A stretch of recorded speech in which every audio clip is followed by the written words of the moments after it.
Today, more than half of all people in the world live in an urban area. By mid-century, this will increase to 70%. But as recently as 100 years ago, only 2 out of 10 people lived in a city, and before that, it was even less. How have we reached such a high degree of urbanization, and what does it mean for our future? In the earliest days of human history, humans were hunter-gatherers, often moving from place to place in search of food. But about 10,000 years ago, our ancestors began to learn the secrets of selective breeding and early agricultural techniques. For the first time, people could raise food rather than search for it, and this led to the development of semi-permanent villages for the first time in history. Why only semi-permanent, you might ask? Well, at first the villages still had to relocate every few years as the soil became depleted. It was only with the advent of techniques like irrigation and soil tilling about 5,000 years ago that people could rely on a steady and long-term supply of food, making permanent settlements possible. And with the food surpluses that these techniques produced, it was no longer necessary for everyone to farm. This allowed the development of other specialized trades and, by extension, cities. With cities now producing surplus food as well as tools, crafts, and other goods, there was now the possibility of commerce and interaction over longer distances. And as trade flourished, so did technologies that facilitated it, like carts, ships, roads, and ports.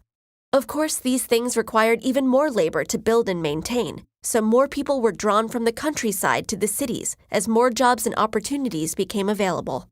If you think modern cities are overcrowded, you may be surprised to learn that some cities in 2000 BC had population densities nearly twice as high as that of Shanghai or Calcutta. One reason for this was that transportation was not widely available, so everything had to be within walking distance, including the few sources of clean water that existed then.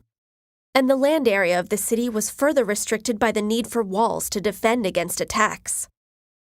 The Roman Empire was able to develop infrastructure to overcome these limitations. But other than that, modern cities as we know them didn't really get their start until the Industrial Revolution, when new technology deployed on a mass scale allowed cities to expand and integrate further, establishing police, fire, and sanitation departments, as well as road networks and later electricity distribution.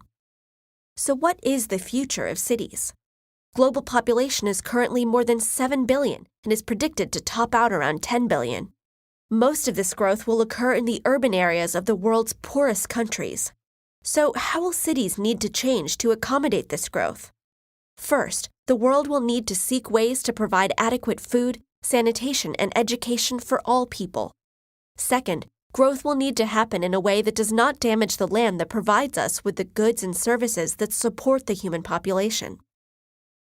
Food production might move to vertical farms and skyscrapers, rooftop gardens, or vacant lots in city centers, while power will increasingly come from multiple sources of renewable energy. Instead of single-family homes, more residences will be built vertically. We may see buildings that contain everything that people need for their daily life, as well as smaller, self-sufficient cities focused on local and sustainable production. The future of cities is diverse, malleable, and creative, no longer built around a single industry, but reflecting an increasingly connected and global world.